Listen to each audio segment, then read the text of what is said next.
আড়িয়াদহের ত্রাস জয়ন্ত সিং এর জামিন। ভারতীয় ন্যায় সংহিতার 111 নম্বর ধারায় সংগঠিত অপরাধের মামলায় জামিন শর্ত সাপেক্ষে জামিন দিলেন হাইকোর্টের বিচারপতি বিশ্বরূপ চৌধুরী। ব্যারাকপুর পুলিশ কমিশনারেট এলাকায় জয়ন্তের প্রবেশে নিষেধাজ্ঞা জারি করা হয়েছে আদালতের পক্ষ থেকে। আরো বিস্তারিত আমাদের জানাবেন প্রতিনিধি ময়ূর ঠাকুর চক্রবর্তী আমাদের সঙ্গে রয়েছেন। ময়ূর, দেখুন 17 মাস আগে জয়ন্ত সিং তাকে বেলঘড়িয়া থানা গ্রেফতার করেছিল। তার বিরুদ্ধে খুনের চেষ্টা, অস্ত্র আইন সহ একাধিক মামলা ছিল। মোট দুটো কেস জয়ন্ত সিং এর এগেনস্টে, দুটো এফআইআর হয়েছিল। মূলত বেলঘড়িয়া থানায় একটা কমপ্লেন হয়েছিল, দক্ষিণেশ্বর থানায় একটা কমপ্লেন হয়েছিল। এরপর পুলিশ আধিকারিকরা জয়ন্ত সিংকে কাস্টাডিতে রেখেই তাকে চার্জশিট দেয় এবং কাস্টাডি ট্রায়াল শুরু হয় এবং তারই মাঝে জয়ন্ত সিং এর পরিবারের সদস্যরা তার হাইকোর্টে জামিনের আবেদন করে।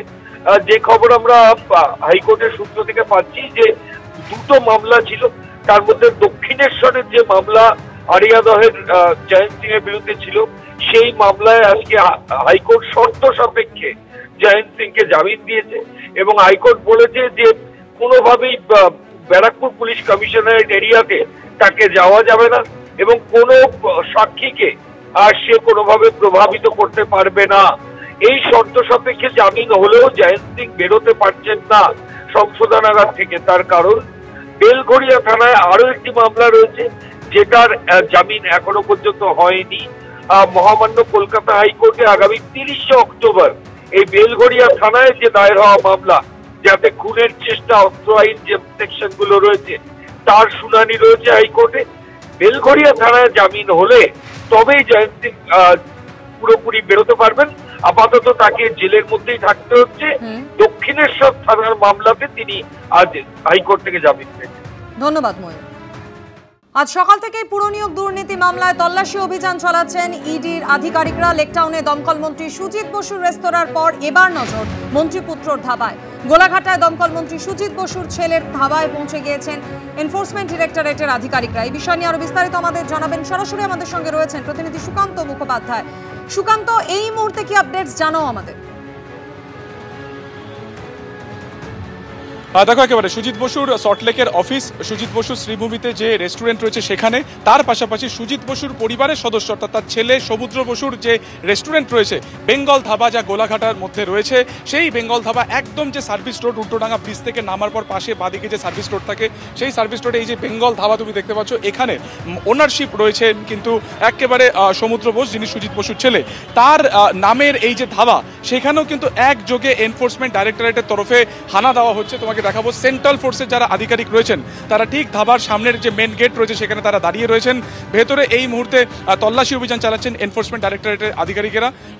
যেটা অ্যাড্রেস যেটা দেখা যাচ্ছে যে speciality dhaba LLP 86 Golaghata road, Ganga apartment, অর্থাৎ একটি অ্যাপার্টমেন্টের নিচের যে গ্রাউন্ড ফ্লোর, সেই গ্রাউন্ড ফ্লোরে কিন্তু এর অফিস রয়েছে এবং অবশ্যই এই ধাবা রয়েছে। গোটা ফ্লোর জুড়ে কিন্তু হচ্ছে এই রেস্টুরেন্টটি রয়েছে। অর্থাৎ আজকে এই যে পুরো নিয়োগ দুর্নীতি মামলা, সেই মামলাতে আমরা জানি যে সুজিত বসুর যে অফিস রয়েছে, দমকল মন্ত্রী হিসেবে তার যে অফিস রয়েছে সল্টলেকে, সেখানে যেমন একদিকে অভিযান চালানো হচ্ছে, তার পাশাপাশি আরেকটি রেস্টুরেন্ট এবং শুধুমাত্র সুজিত বসু নয়, তার ছেলের যে রেস্টুরেন্ট রয়েছে সমুদ্র বসু, সেই জায়গাতেও কিন্তু একযোগে এই তল্লাশি অভিযান চালানো হচ্ছে। এবং পুরো নিয়োগ দুর্নীতি মামলা, এই মামলাতে শুধুমাত্র সুজিত বসুই নয়, এর পাশাপাশি আমরা জানি যে দক্ষিণ দমদম পুরসভার যিনি ভাইস চেয়ারম্যান রয়েছেন নিতাই দত্ত, তার বাড়ি, তার গোডাউন এবং নাগেরবাজারের শ্যামনগর এলাকাতে একেবারে একজন ব্যবসায়ী যিনি প্রমোটিংয়েরও ব্যবসা করেন, দীপক দে, তার বাড়িতেও কিন্তু একযোগে এই তল্লাশি অভিযান চলছে। কেন এই তৎপরতা? 2023 সাল বা 24 সালের পর প্রায় 1 থেকে 1.5 বছরের মাথাতে এই তৎপরতার নেপথ্যে যেটা ইডি সূত্রে জানা যাচ্ছে যে নতুন করে বেশ কিছু তথ্য তাদের সামনে এসেছে, নতুন করে বেশ কিছু আর্থিক ট্রানজাকশন তাদের সামনে এসেছে, সেগুলো যাচাই করার জন্যই কিন্তু এই মুহূর্তে এই অভিযান চালানো হচ্ছে। অর্থাৎ এই নিয়োগ দুর্নীতির টাকা কোথায় পৌঁছেছে, কোথায় কোথায় ইনভেস্টমেন্ট রয়েছে, তারই কার্যত উৎস সন্ধান করছেন কিন্তু তদন্তকারীরা। এবং সেই কারণে আজকে 6টার কিছু পরে একযোগে যে সমস্ত ঠিকানার কথা তোমাকে বললাম, যেমন একদিকে নাগেরবাজার, অন্যদিকে লেকটাউন, শ্রীভূমি এবং সল্টলেক, প্রত্যেকটা জায়গাতে একযোগে এই অভিযান চালানো হচ্ছে এবং প্রায় 6 ঘন্টারও বেশি সময় ইতিমধ্যে অতিবাহিত হয়ে গিয়েছে। ইডির যারা আধিকারিকেরা রয়েছেন তারা এই প্রত্যেকটা জায়গাতে এই অভিযান চালাচ্ছেন। আরও একবার তোমাকে ছবি দেখাবো, সেন্ট্রাল ফোর্সের 2 জন রয়েছেন, ভেতরেও রয়েছেন এই মুহূর্তে বেঙ্গল ধাবার, সেখানে কিন্তু কোনো কাস্টমার নেই, অর্থাৎ আজকে ধাবা আপাততভাবে বন্ধ রয়েছে এবং দেখা যাচ্ছে যে ভেতরে আধিকারিকেরা রয়েছেন, সেখানে যাবতীয় যে অডিট রয়েছে, যাবতীয় যে হিসেব রয়েছে সেগুলো যেমন দেখা হচ্ছে, হোটেলের যারা কর্মচারীরা রয়েছেন তাদেরকেও একযোগে কিন্তু তল্লাশি অভিযান চালানো হচ্ছে। কারা রয়েছেন ভেতরে এই মুহূর্তে কথা বলতে স্বাভাবিকভাবে তাকে দেওয়া হচ্ছে না, সিকিউরিটি গার্ড তিনি রয়েছেন, ভেতরে পুরো সেন্ট্রাল ফোর্স রয়েছেন। ফলত যেটা তোমাকে বলছিলাম যে নিয়োগ দুর্নীতির মামলার যে দুর্নীতির যে টাকা, সেই টাকা কোথায় কোথায় পৌঁছেছে, তারা কারা কারা বেনিফিশিয়ারি, পুরোটার সুলুক সন্ধানে কিন্তু আজকে ইডি সকাল থেকে তৎপর। একদমই সুকান্ত, তুমি আমাদের সঙ্গে থাকো। আপনাদের জানিয়ে রাখবো, পুরনিয়োগ দুর্নীতি মামলায় আজ সকাল 6টা থেকে একযোগে 6টি জায়গায় অভিযান, তল্লাশি অভিযান চালাচ্ছেন এনফোর্সমেন্ট ডিরেক্টরেটের আধিকারিকরা। সকাল সকাল আমরা দেখেছিলাম একদিকে সুজিত বসুর সল্টলেকের অফিসে হানা দেন কেন্দ্রীয় তদন্তকারী সংস্থার আধিকারিকরা, পাশাপাশি লেক টাউনে তার রেস্তোরাঁয় যখন ইডি আধিকারিকরা পৌঁছন সেই ছবিও আপনাদের সামনে রেখেছি। শুধুমাত্র সুজিত বসুর একাধিক ঠিকানাই নয়, দক্ষিণ দমদম পুরসভার ভাইস চেয়ারম্যান নিতাই দত্তর বাড়িতেও পৌঁছে যান ইডি আধিকারিকরা, তল্লাশি অভিযান চালান। নিতাই দত্ত লেক টাউনের বাড়িতে তল্লাশি, এছাড়া নাগেরবাজার, লেক টাউন, সল্টলেকে তল্লাশি অভিযান চালানো হচ্ছিল। আর এই মুহূর্তে যে খবর পাওয়া যাচ্ছে, সুজিত বসুর রেস্তোরাঁর পর এবার নজর মন্ত্রীপুত্রর ধাবায়। গোলাঘাটায় দমকল মন্ত্রী সুজিত বসুর ছেলের ধাবায় পৌঁছে গিয়েছেন ইডি আধিকারিকরা। সুকান্ত মুখোপাধ্যায় আমাদের সঙ্গে রয়েছেন। সুকান্ত, সকাল 6টা থেকে একযোগে 6টি জায়গায় তল্লাশি অভিযান চালাচ্ছিলেন ইডি আধিকারিকরা। এই ধাবার দিকে তো অবশ্যই আমাদের নজর রয়েছে, কিন্তু পাশাপাশি জানতে চাইবো বাকি যে ঠিকানাগুলিতে তল্লাশি অভিযান চালাচ্ছিলেন সেখান থেকে কোনো নথি তথ্য কি হাতে এসেছে ইডি আধিকারিকদের? কি খবর? দেখো, একেবারে এই যে টাকার উৎস সন্ধান, অর্থাৎ কোথায় সে টাকা ইনভেস্ট হয়েছে, কোথায় কোথায় সে টাকা গেছে, কার কার অ্যাকাউন্ট মারফত এই টাকা গেছে, মূলত এগুলোই খোঁজার চেষ্টা করছেন কিন্তু এনফোর্সমেন্টের ডাইরেক্টরেটের আধিকারিকেরা। আমরা জানি যে এই মানে পুরো দুর্নীতি নিয়োগ মামলাতে এর আগেও নিতাই দত্ত, যিনি দক্ষিণ দমদম পুরসভার ভাইস চেয়ারম্যান, তার বাড়িতে অভিযান চালানো হয়েছিল। তাকে একাধিকবার সিজিও কমপ্লেক্সে থেকে জিজ্ঞাসাবাদ করা হয়েছিল।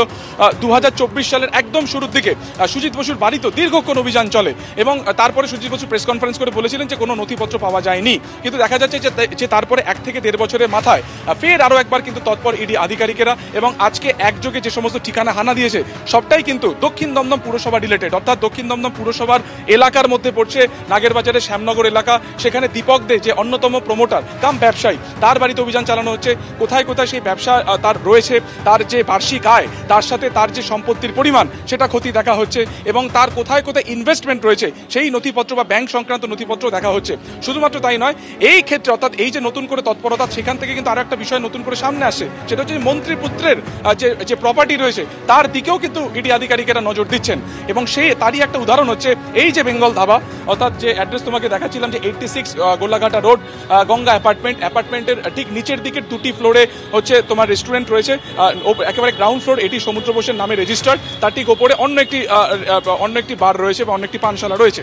ফলত এই যে বেঙ্গল ধাবা, এইখানে আসার নেপথ্যে যেটা ইডি সূত্রে জানা যাচ্ছে যে তারা যাবতীয় এই ইনভেস্টমেন্ট যে উৎস, এই সবটাই কিন্তু তারা খতিয়ে দেখছেন। এবং এই নিয়োগ দুর্নীতির মামলার টাকা যে কয়েকশো কোটি টাকার কথা বারবার ইডি আধিকারিকেরা তাদের চার্জশিটে উল্লেখ করেছেন, যাদেরকে এর আগে গ্রেফতার করা হয়েছিল তাদের নামেও একাধিক চার্জশিট পড়েছে। অয়নশীল, আমরা জানি যে যাকে এফডি ব্লকের যার অফিসে অভিযান চালিয়ে প্রথমবার এই নিয়োগ দুর্নীতি অর্থাৎ পুরো নিয়োগ দুর্নীতি মামলার নথিপত্র তারা পেয়েছিলেন, এবং সেখান থেকে এই যাবতীয় কেসের সূত্রপাত, সেখানে একাধিক পুরসভার নাম উঠে আসে। সেখানে কিন্তু সবথেকে বেশি দুর্নীতি যে কটি পুরসভা রয়েছে তার মধ্যে অবশ্যই দক্ষিণ দমদম পুরসভা রয়েছে। ফলত এই 1 থেকে 1.5 বছরের মাথায় ফের তৎপরতার নেপথ্যে ইডি সূত্রে যেটা আমরা জানতে পারছি, কেন বা কারণটা কি, যে নতুন করে বেশ কিছু নাম, নতুন করে বেশ কিছু ইনভেস্টমেন্টের কথা তারা জানতে পেরেছেন, এবং সেই কারণে একযোগেই তল্লাশি অভিযান চালানো হচ্ছে।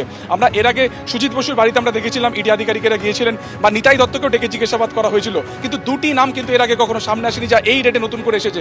এক হচ্ছে দীপক দে নামে এক ব্যবসায়ী, যিনি নাগেরবাজারের বাসিন্দা, এবং অবশ্যই মন্ত্রী পুত্রের পরিবারের সদস্যদেরও কিন্তু এই মুহূর্তে র্যাডারে রাখা হচ্ছে। এবং সেই কারণে তার ছেলে অর্থাৎ সুজিত বসুর ছেলে সমুদ্র বসুর নামে যে প্রপার্টি রয়েছে তার মধ্যে একটি হচ্ছে একদম শ্রীভূমি থেকে কাছে ঠিক উল্টোডাঙ্গা ব্রিজের পাশে যে সার্ভিস রোড, এই বেঙ্গল ধাবা, সেখানে কিন্তু এই মুহূর্তে অভিযান চালানো হচ্ছে এবং যাবতীয় নথিপত্র সব পরীক্ষা করা হচ্ছে। অর্থাৎ মূলত নজর যেটা দেওয়া হচ্ছে যে ইডির তরফে, যে এই নিয়োগের টাকা কোথায় ইনভেস্ট হয়েছে এবং কি ভূমিকা রয়েছে যাদের নাম উঠে আসে তাদের, পুরো বিষয়টা কিন্তু এই মুহূর্তে খতিয়ে দেখা হচ্ছে।